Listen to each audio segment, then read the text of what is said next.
అందరికీ కూడా ధన్యవాదాలు.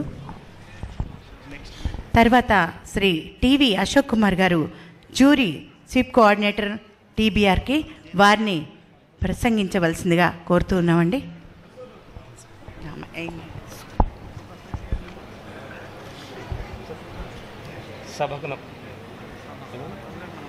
ఆఫ్ చేశారు. హలో, సభకు నమస్కారం అండి.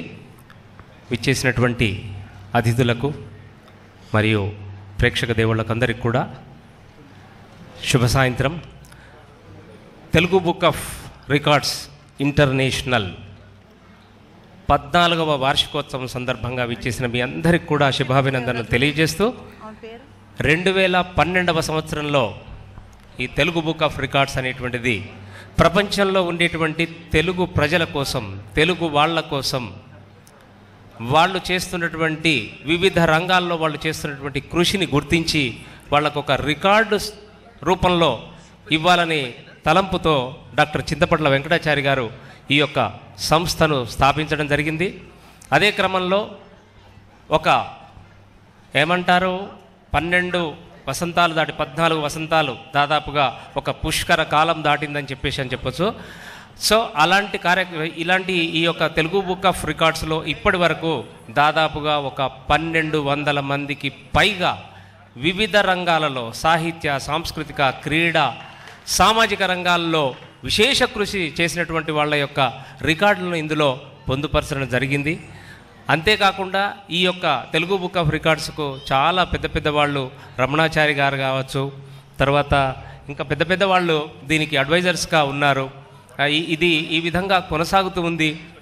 సో అదే క్రమంలోనే మనం 14వ వార్షికోత్సవం చేస్తూ ఉన్నాము. ప్రతి వార్షికోత్సవంలో కూడా కొంతమంది పెద్దవాళ్లకు జీవన సాఫల్య పురస్కారాలు కూడా ఇవ్వడం జరుగుతుంది.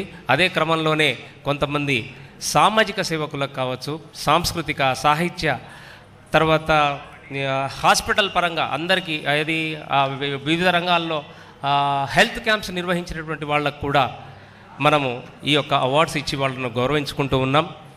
ఇది తెలుగు బుక్ ఆఫ్ రికార్డు యొక్క ఘనత అని చెప్పడానికి మరొక సంవత్సరంలో 15వ సంవత్సరం మాత్రం అద్భుతంగా నా భూతో నా భవిష్యత్తు లాగా దీన్ని పెద్ద ఎత్తున ఒక శిల్పకళా వేదిక లాంటి పైన ఈ యొక్క 1000 మంది ఎవరైతే 1200 మంది ఈ రికార్డ్ హోల్డర్స్ ఉన్నారో వీళ్ళందరినీ ఒక వేదిక మీదకి తీసుకురావాలనేటువంటి ఒక సంకల్పంతో ఉన్నాము. అలాంటి కార్యక్రమానికి కూడా మీరు అందరు ఇదే విధంగా ప్రోత్సహించాలని చెప్పేసి కోరుతూ నాకు ఈ అవకాశం ఇచ్చినందుకు థ్యాంక్ యూ సో మచ్. ఆ తర్వాత నృత్య కళాకారులు ఇంతకుముందు ప్రదర్శన చేశారు, వాళ్ళ గురువు గారితో సహా వేదిక మీదకి సాదరంగా ఆహ్వానిస్తూ ఉన్నాం.